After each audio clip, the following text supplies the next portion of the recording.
Esta es la última carta que Juan nos presenta sobre las iglesias de Asia Menor. Y quisiera que podamos compartir primero la lectura. Son 9 versículos nada más, pero que nos van a ayudar a poder entender un poco el contexto y todo lo que nos quiere decir el Señor a través de su palabra. Dice el versículo 14, estamos en Apocalipsis, capítulo 3, versículo 14, dice, y escribe el ángel de la iglesia en la Odisea, he aquí el amén, el testigo fiel y verdadero, el principio de la creación de Dios, dice esto, yo conozco tus obras, que ni eres ni frío ni caliente, ojalá fuese frío o caliente, pero por cuanto eres tibio y no frío ni caliente, te vomitaré de mi boca. Porque tú dices, yo soy rico, y me he enriquecido, y de ninguna cosa tengo necesidad, y no sabes que tú eres pobre, desventurado, miserable, ciego y desnudo. Por tanto, yo te aconsejo que de mí compres oro refinado en fuego para que seas rico, y vestiduras blancas para vestirte, y que no se descubra la vergüenza de tu desnudez, y unge tus ojos con colirio para que veas. Yo reprendo el castigo a todos los que amo, sé pues celoso y arrepiéntete. He aquí, yo estoy a la puerta y llamo. Si alguno oye mi voz y abre la puerta, entraré a él y cenaré con él y él conmigo. Al que venciere, le daré que se siente conmigo en mi trono, así como yo he vencido y me he sentado con mi Padre en su trono. El que tiene oídos para oír, oiga lo que el Espíritu dice a las iglesias. Hasta aquí nomás, en estos breves 9 versículos, vamos a intentar aprovechar bien el tiempo y eh, como en cada uno de estos jueves, estos 6 jueves que pasaron, repetidamente aparece una de estas cartas y una estructura que se asemeja a todos los jueves, a todo lo que vimos. Pero yo quisiera esta tarde, o esta noche ya, que podamos concentrarnos en algunos puntos, y me pareció muy bueno en la mayoría de los mensajes que se dieron, poder empezar a hablar del contexto de quién era la Odisea, el contexto histórico y donde estaba ubicada, porque esto hace a entender un poco más todo lo que vamos a ver después que está escrito en la Escritura. Es decir, a veces lo hemos leído muchas veces este mensaje y hemos escuchado muchos mensajes, pero a veces no comprendemos bien algunas cosas o las damos por hecho cuando en realidad tienen un contexto importante y por algo Dios escribió ciertas palabras o ciertas cosas para que pueda transmitirse en la Biblia a través de su Evangelio. Y en esta tarde quisiera que podamos pensar un segundo. El nombre de la Odisea es un nombre que tiene un significado. Ahora vamos a ver un poco esto. Es decir, el significado eh, está compuesto por 2 palabras. Una es laos y la segunda es dique. Y en resumidas cuentas lo que quiere decir es que es aquello que podría traducirse como derechos humanos. Es decir, la palabra laos habla de pueblo, habla de muchedumbre, y la palabra dique habla de derecho. Y tiene que ver esto porque el origen de la ciudad en realidad viene de griegos, de un cierta parte de Grecia, el cual venía de un antiguo imperio que estaba dentro del imperio helénico, se llamaban los Seleucía, y se mantenía la preeminencia de las costumbres griegas. De hecho, gran parte de la población dominante de ese imperio eran de origen macedonio. Eh, el idioma que se hablaba frecuentemente era el griego, no era el romano, no era el idioma del lugar, sino que era el griego. La influencia era muy alta, por eso también el nombre mismo de la ciudad, que había sido fundada, es decir, en honor a la esposa de uno de los emperadores, pero que tenía este significado. Y como todos los griegos, y en ese tiempo especialmente, tenían una visión bien humanista de la situación del mundo, y ellos traducían esto y lo llevaban al pensamiento y lo llevaban a mostrar lo que realmente ellos entendían que debía ser el ser humano, ¿no? Por supuesto que entendían esto desde un nivel superior de conocimiento hacia personas de inferior conocimiento. Lo digo esto para entender, porque después vamos a entender un poco más lo que quiere decir la carta. Eh, Básicamente, este pueblo tenía tres principales actividades industriales. Y lo digo de esta forma porque por ahí pasaban dos rutas muy importantes para el Imperio Romano, en el tiempo del Imperio Romano, que pasaban por esa ciudad o cercanas a esa ciudad, y que conformaban que su producción era tan importante que era tenida en cuenta para gran parte del Imperio Romano y el antiguo Imperio Helénico también. Sus principales fuentes de ingreso eran emisores de dinero, es decir, ellos tenían su propia moneda, además del imperio, ellos tenían su propia moneda, pero no como nos ha pasado quizás a nosotros como pueblo, como argentinos, ¿no? Que tenían una submoneda, sino que la moneda de ellos tenía mucho valor. Es más, algunos dicen que tenía más valor que la misma moneda del pueblo del imperio. Y utilizaban medios financieros para poder hacer préstamos y ya cobraban intereses y tenían un sistema, entre comillas, bancario muy importante desarrollado dentro de ese lugar y que todos los comerciantes que pasaban por ahí manejaban. Aunque no parezca, todo este contexto tiene mucho que ver con lo que vamos a ver después. Seguido también tenían como principal fuente de ingreso eran el tema de desarrollaron un producto que era de algodón, un algodón de una lana muy oscura, en algunos casos dicen que era brillante, y que se hacían varios vestidos y cosas, y la particularidad de esto que era de color negra. Es decir, algo muy raro, no era algo muy normal en ese tiempo, pero era una lana de color negro, muy vistosa y muy requerida por los comerciantes y por las zonas de alrededor.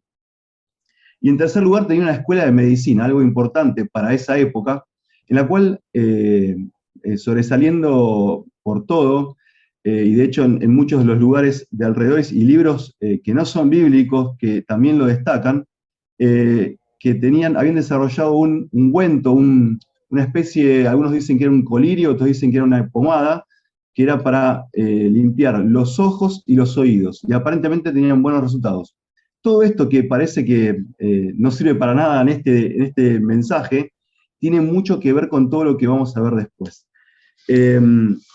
Sin duda era una ciudad próspera, una ciudad que tenía mucho dinero y generaba mucho dinero. De hecho, era una ciudad que tenía varios temblores frecuentemente, o terremotos frecuentemente, y de hecho en el año 60, 61 más o menos, en época de Nerón, la ciudad había sufrido un terremoto muy grande que había devastado la ciudad, la había derribado casi por completo, las ruinas habían sido grandes, y desecharon la ayuda del Imperio Romano en la reconstrucción, y ellos mismos con su dinero reconstruyeron toda la ciudad. También esto es una nota importante para lo que vamos a ver después.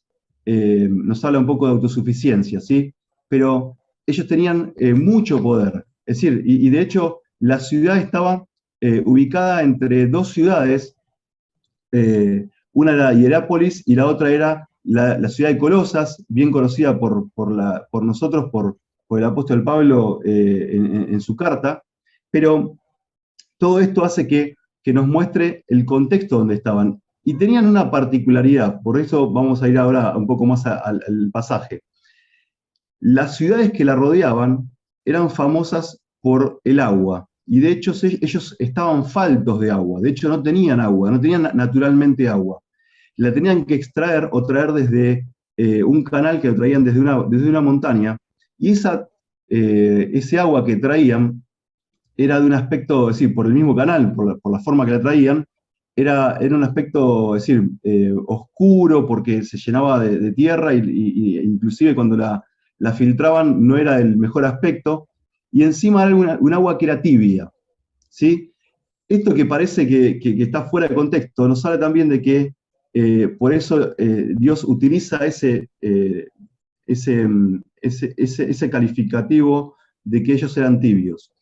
De hecho, las ciudades de Colosa era conocida por sus frescas aguas y la ciudad de Hierápolis era conocida por sus grandes termas, ¿sí? Tienen termas naturales.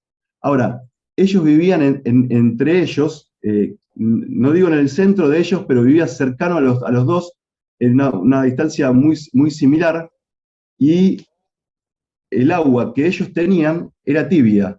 De los dos lados había un agua caliente, de otro lado había agua, tibia, había agua fría, y ellos tenían agua tibia. Todo esto que nos muestra un poco cómo era el contexto en que se escribió esta carta y a quiénes se le escribió esta carta, también nos habla de lo que, por qué es decir, el Señor utilizó este lenguaje y estas palabras. La iglesia que estaba establecida allí en la Odisea era posiblemente, algunos o muchos lo afirman, no había sido, entre comillas, desarrollada o fundada por Pablo mismo, sino que lo había sido aparentemente por un colaborador de él que se llamaba Epafras. Allí en Colosenses, en el capítulo 1, versículo 7, se nos nombra a Epafras como aquel que era consiervo de Pablo y que era fiel en el ministerio para los colosenses, pero aparentemente también estuvo allí en la Odisea en ese tiempo. Ahora sí, entrando un poco en el texto, y teniendo en cuenta todas estas cosas que vimos, pensando en su desarrollo industrial, pensando en el agua que ellos consumían, es que el ángel de Jehová, el mensajero, escribe esto, ¿sí? Y este mensaje. Y en primer lugar, en el versículo 14, se nos nombra tres particularidades o tres descripciones acerca del Señor, de quien envía el mensaje. Dice aquí el amén, el testigo fiel y verdadero, el principio de la creación de Dios, dice esto. Y deteniéndonos ahí, pensemos en estas tres descripciones. En todas las iglesias vimos que había cierta particularidad de la forma en que quien escribía o quien se presentaba daba ciertas particularidades, y en todas es el Señor, para poder explicarle a la iglesia el mensaje. Y la Odisea no es diferente a esto. En primer lugar, dice que Él es el amén, ¿sí? Esto implica la certeza, la veracidad de quién estaba escribiendo, de quién escribía. El mismo Señor se hace llamar o se automenciona como el amén, aquel que es el verdadero. Allí en 2 Corintios, en el capítulo 1, el versículo 20, dice, porque todas las promesas de Dios son con Él, sí, y en Él, amén, por medio de nosotros para la gloria de Dios. Los pactos y promesas de Dios son cumplidas en Él, en Jesucristo, en aquel que se presenta y que dice, yo soy el amén. Es el que garantiza, el que afirma y que da un propósito firme. En segundo lugar, se presenta como el testigo fiel y verdadero. Allí, y recordamos que es un poco el contexto ahí en Juan 14:6, que el mismo Señor dice, yo soy el camino, la verdad y la vida, nadie viene al Padre si no es por mí. Es aquel fiel en su proclamación, es aquel que puede mostrar que es aquel que es verdadero. Él es la verdad, Él es aquel que escribe y que se presenta, y para nosotros hoy también es el mismo que se presenta a la iglesia de la Odisea. En tercer lugar, el tercer adjetivo que se utiliza es el principio de la creación. Y aquí empieza a tener un poco el contexto de a quienes les escribe. Aparentemente había una herejía allí en la iglesia de la Odisea, en el pensamiento de que Jesús o Jesucristo tenía un principio, ¿sí? Aquel que había sido creado. En estos días, justamente, que estamos en vísperas de Navidad, hay mucha gente que cree que el Señor Jesucristo fue aquel que vino, enviado, pero que tuvo un nacimiento y que de ahí tuvo su comienzo. Bien nosotros sabemos que aquel que vino y que es desde siempre y para siempre, es aquel que está presente en nuestras vidas y que es desde la eternidad y hasta la eternidad, como dice la Biblia. Allí en Colosenses, en el capítulo 1, en de versículos 15 al 20, nos habla de la preeminencia de quién es Él, de aquel que es desde el principio, que las cosas son creadas por Él y para Él, y se sustentan en Él, y son desde la creación, desde la eternidad hasta la eternidad. Aquel que es el primero y el último, pero aquel que es desde el principio, sin principio humano, aquel es el que vino y se hizo carne, que fue el verbo que se hizo carne y habitó entre nosotros, como dice Juan, entendiendo esto de que aquellos de la Odisea, y como muchos hoy, siguen pensando, estaban equivocados, de que el Señor Jesucristo es aquel que se encarnó, que tomó forma de hombre, pero que era desde la eternidad y sigue siendo el Dios eterno. Esta descripción de Cristo es para ellos fue para la Odisea, fue como una censura a su egocentrismo, al creerse que ellos sabían más de lo que Dios es. Ellos creían que ellos tenían pleno conocimiento de quién era Cristo y Dios, a través de esta carta, les tiene que reprender. Les tiene que reprender y decir, piensen bien lo que están diciendo o haciendo, o que están imaginando, o que están enseñando, porque yo soy el que soy. Yo soy el principio, soy el fin, soy aquel postrero y el primero, soy aquel que soy desde la creación, o desde antes de la creación hacia el futuro, hacia la eternidad. En segundo lugar, quisiera que podamos ir al versículo 15, y ahí dice, yo conozco tus obras, que ni eres ni frío ni caliente. Conocemos todo lo que sucede, sí, este pasaje, en este versículo, lo hemos leído varias veces seguramente, pero algo que hay que destacar, que es que en primer lugar, por lo menos yo, sí, leyendo o releyendo varias veces, pensé, esto es lo que Dios sabe. A veces nosotros nos creemos o pensamos que somos algo o que merecemos algo o tenemos un concepto equivocado de nosotros mismos, pero Dios es el que nos conoce y ese conocimiento no es el conocimiento humano, sino es el conocimiento en profundidad de Dios, del Dios eterno, que conoce absolutamente todo, que nos conoce desde la eternidad, como decíamos, y hasta la eternidad, que sabe lo que pensamos, decimos, hacemos, inclusive sabe lo que tenemos dentro en este momento. Es el que nos conoce en la perfección. El hombre, el ser humano, aún mismo en la eternidad no va a conocer, no va a tener el conocimiento, con la palabra, como está escrita ahí en griego, el conocimiento pleno que tiene Dios de las cosas y que tiene Dios de cada uno de nosotros. Aquel Dios eterno que conoce, le dice a la iglesia de la Odisea, yo conozco tus obras. Y ahí empieza el argumento del mismo Señor diciéndole quiénes eran ellos. La idea de que sean tibios, la Odisea no contaba, como habíamos dicho, con su propia agua. Y este mensaje del agua tibia para ellos era del diario vivir, ¿sí? Era algo que era común y diario.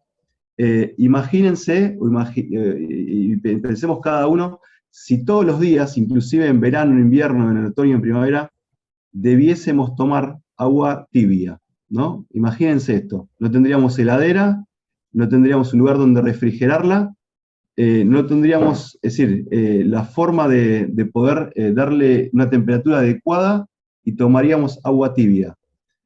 Por supuesto que es una experiencia difícil de entender para nosotros que no lo hemos vivido, pero para los de la Odisea era algo habitual y diario. Así como el agua tibia, es difícil de tragar y seguramente provoca arcadas. Así eran la iglesia de la Odisea, nauseabundos para Cristo. Vamos a ir después un poco más adelante en pensar quiénes eran estos de la Odisea, pero pensemos esto. A Dios le causaba arcadas la iglesia de la Odisea. Y esto es un poco lo que nos lleva a pensar realmente decir, qué es lo que sucedía? ¿Cuáles eran las obras que ellos hacían que a Dios le causaba esto? Es evidente que hablamos de una iglesia que no estaba, o como dicen algunos comentaristas, que no estaba Cristo allí en medio de ellos. De hecho, la mención que se hace en el versículo 20, dice aquí, yo estoy a la puerta y llamo, lo que está indicando es que no está dentro de la iglesia, sino que está a la puerta. Es más, la idea tiene un poco, después lo vamos a ver más antes, pero tiene que ver con que está a la puerta esperando que sea abierta. Y nos habla de que la presencia de Dios no estaba allí en medio de ellos. En otras de las iglesias que hemos visto, se hablaba de que había un remanente, o había unos pocos fieles, o había un grupo que era realmente fiel, una iglesia fiel, pero en el caso de la Odisea, se nos nombra de que el Señor no estaba ahí, no estaba presente en ellos. Y este era quizás el gran motivo por el cual el Señor causaba esa tibieza y que causaba ese deseo de ser lanzados delante de su presencia. El versículo 17 dice, un poco en contraste con lo que vimos en el versículo 16, que decía, 15 y 16, perdón, que decía que yo conozco tus obras. El versículo 17 dice, porque tú dices. Empieza así el versículo 17, algo increíble, ¿no? El concepto de sí que tenían estos laodicenses allí, pensando que, y como dice el versículo 17, que eran ricos. Dice, yo soy rico, y de hecho, el contexto, como habíamos contado al principio, eran ricos. Era una iglesia rica, una iglesia que tenía dinero, una iglesia que podía hacer o planificar seguramente un montón de cosas y las llevaba a cabo, desde construir un templo, desde hacer campañas, entre comillas, evangelísticas, con traer los mejores oradores del mundo porque tenían el dinero para poder soportarlo. Ahora, y encima dice, y yo me he enriquecido, lo cual demuestra, y seguidamente por supuesto que dice que no tengo necesidad de nada, no tengo, y de ninguna cosa tengo necesidad, lo cual muestra la autosuficiencia de ellos, que muestra que su esfuerzo, su trabajo, había logrado conseguir todo aquello que tenían, todo aquello material que tenían, y todo aquello que ellos producían como iglesia. Pero el Señor le dice ahí en el versículo 17, en la segunda parte, y no sabes, y con ese mismo conocimiento del Señor, no sabes que tú eres desventurado, miserable, pobre, ciego y desnudo. Utiliza 5 adjetivos allí para describir quiénes eran estos. Eran quizás desventurados y miserables, algo que causa lástima, ¿no? Es decir, alguien que es desventurado y miserable es alguien que causa lástima. Ellos se veían como aquel rico que tiene dinero y que puede poder y que tiene la capacidad de hacer cuanto desea, inclusive en una iglesia, y Dios le dice que son desventurados y miserables. Sin duda es donde el pensamiento humano está tan distante de Dios como dice la Escritura, como el cielo de la tierra, como el naciente del oponiente, como el este del oeste. No hay manera de entender el pensamiento de Dios, pero aún así, el hombre a veces, como la iglesia de la Odisea, tiene un pensamiento de sí, que quizás, como dice Pablo, en este caso era contrario, no pensaban de sí con cordura, sino que pensaban como ellos creían o se veían que eran. Seguramente era como mirarse al espejo y decir, yo soy de tal forma, pero Dios, que mira lo profundo del corazón de ellos, miraba lo profundo del corazón de ellos, podía decirles que eran miserables y desventurados. Los tres siguientes,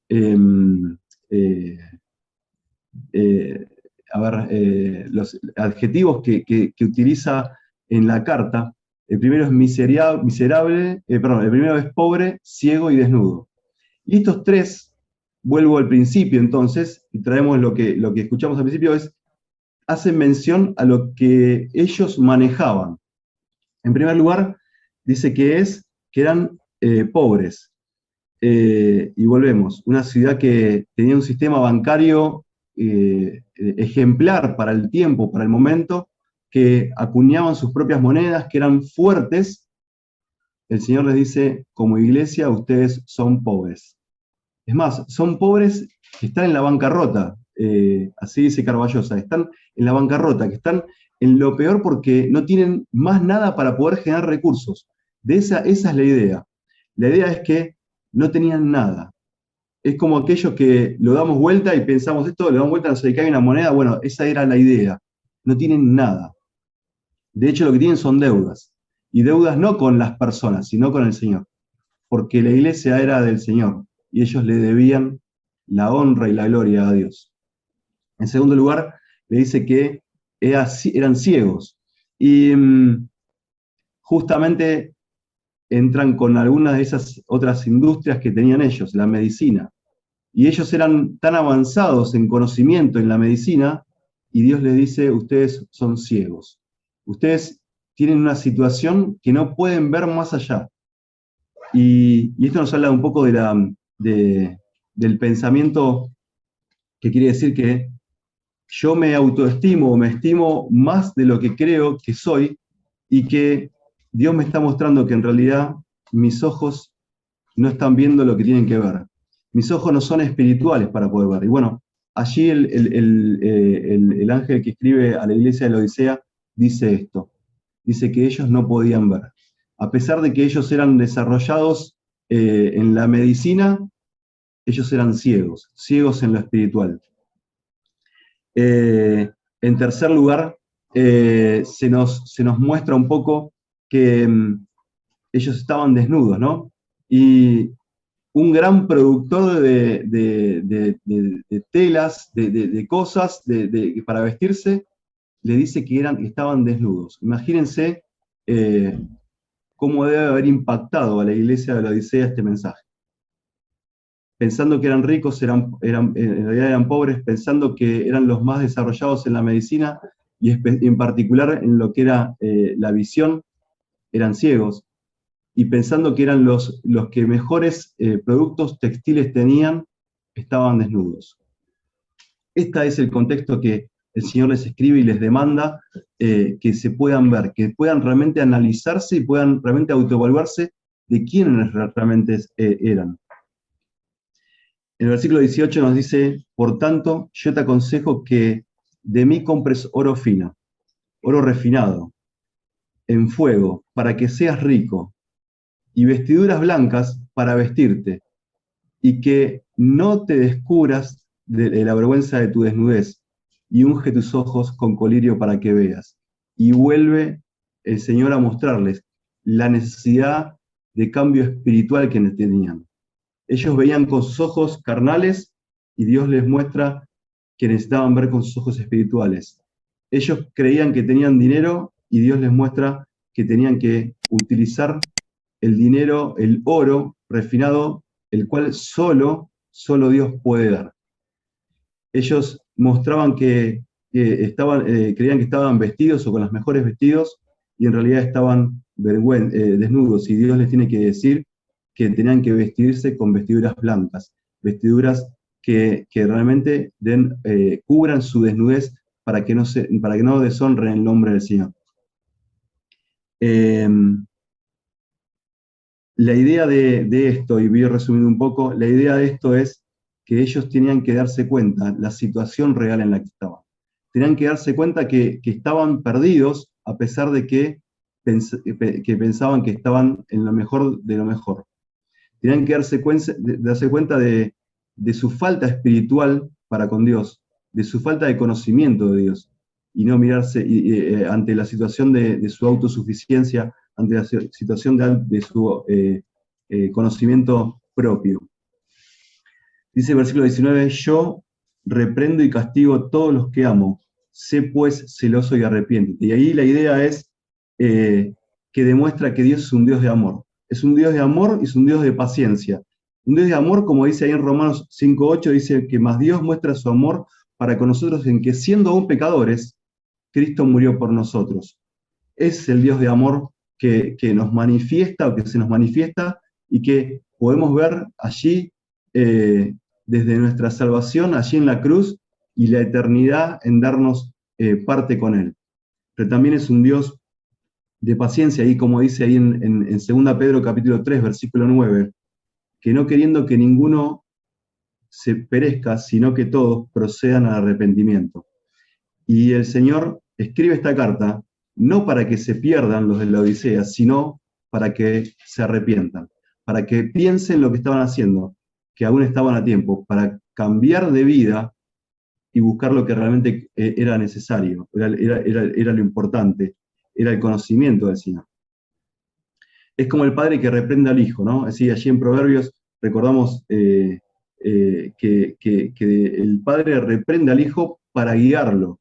El padre que no ama a un hijo es aquel que no lo exhorta, que no lo enseña, que no lo corrige. Y el Señor estaba mostrándose como un Dios de amor, el cual trata de hacer que ellos sean corregidos. Les da una nueva oportunidad. Y esto es algo importante para nosotros también aprender esta tarde, esta noche. Pensar de que Dios es un Dios que da una nueva oportunidad. A pesar de quien esté lejos, a pesar de que aquel que está quizás en esta misma situación, como los de la Odisea, Dios es un Dios de oportunidad. Y está cercano a quien clama a Él. Está cercano a quien extiende una oración hacia Él. Y dice el versículo 20, aquí yo estoy a la puerta y llamo. Y hay dos situaciones o dos verbos que enfocan, que ejemplifican esta escena. El Señor dice, está a la puerta y llama. Dice, si alguno oye, alguno, no es que está diciendo que todos, sino que alguno oye mi voz y abre la puerta, y ahí es donde da la posibilidad de salvación. Si alguno oye, en este contexto es, alguno oye entendiendo y cree, y abre la puerta, y confía en Dios, dice que el Señor toma la iniciativa, y dice que Él entra, y cena con Él, y Él conmigo. Esto nos habla de nuestra conversión, ¿no? El día que creímos, el día que abrimos nuestros oídos, y que nos arrepentimos, y que creímos, y abrimos la puerta de nuestro corazón, recibimos al Señor. Esto que parece que está fuera del contexto, lo que está diciéndoles a la iglesia en el contexto de esta carta, está diciendo que al menos uno que oiga lo que el Señor dice, que se arrepienta y que abra la puerta para poder entrar, para poder ser una luz, aunque sea una luz en medio de esa iglesia. La figura es de quien está a la puerta, es la figura de un rey que golpea la puerta para que un mendigo como nosotros, o como los de la Odisea, oigan el llamado y abran la puerta e inviten al rey a entrar. Esta es la idea que el Señor se humilla para llamarnos y para que nosotros lo podamos recibir y ser parte con nosotros. Dice el versículo 21, al que venciere, yo le daré siempre que se siente conmigo en mi trono. La idea de este pasaje, y así como continúa el versículo que dice que como yo me he sentado en el trono de mi Padre, la idea no es que quien cree se siente en el trono de Dios, sino que tenga parte con Él. De hecho, hace mención al reinado mesiánico, ¿no? Un día el Señor Jesucristo vendrá por segunda vez a reinar en este mundo. Y quienes le hemos recibido seremos parte de ese. Seremos parte con Él, para poder anunciar las virtudes de aquel que nos llamó de las tinieblas a su luz admirable, para mostrar cuán grandes cosas hizo Dios con nosotros, para darle eterna adoración y gracia por todo lo que Él hizo por nosotros. Dice Mateo en el capítulo 19, versículo 28, y Jesús le dijo, de cierto os digo, que en la regeneración, cuando el Hijo del Hombre se siente en el trono de su gloria, vosotros que me habéis seguido también os sentaréis sobre 12 tronos para juzgar a las 12 tribus de Israel. Y nos habla esto, nos muestra esto, de que un día Él vendrá en su gloria, y que a quienes hemos creído en Él, quienes hemos confiado y quienes hemos redimidos, estaremos con Él en ese tiempo. Terminando ya el versículo 22 dice, el que tiene oídos para oír, oiga lo que dice a las iglesias, lo que el Espíritu dice a las iglesias. Esto nos lleva a pensar que no solamente es a las iglesias, sino también es a nosotros. Es a vos y es a mí. Pensar de que esta iglesia había construido una iglesia, un templo, podríamos decir, sin aquel que es el Señor de la iglesia. Y que todo lo que ellos hacían estaba basado más en sus propios esfuerzos, en su vida, en su prosperidad, que en lo que Dios realmente había hecho en ellos. Y que en esta noche podamos pensar y podamos evaluarnos y podamos realmente considerar esto y decirle a Dios si realmente estamos en una situación como esta, pedirle perdón, acercarnos a Él y entender que Él tiene algo mejor para nosotros, algo espiritual y verdadero. Que el Señor bendiga su palabra en esta noche.